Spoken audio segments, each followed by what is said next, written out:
Hi everyone, this is Paul Cooper with Totes and Notes, and I'm bringing you another Note Nugget in a minute. And on this episode, we're going to talk about capitalization rate, also known as the cap rate. The capitalization rate is used usually in the world of commercial real estate, and it indicates the rate of return that is expected to be generated on the property. This measure is computed based on the net income, which is the income minus all the expenses that you should see, and this is computed annually.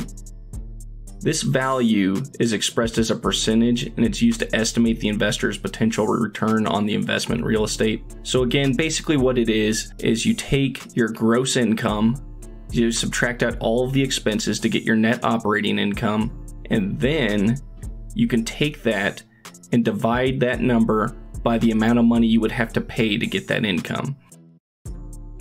So if a property generates $10,000 a year in OI, and it costs you $100,000 to buy, then the cap rate would be 10%, because you would get your money back 10% a year, or you would be cashed out after 10 years.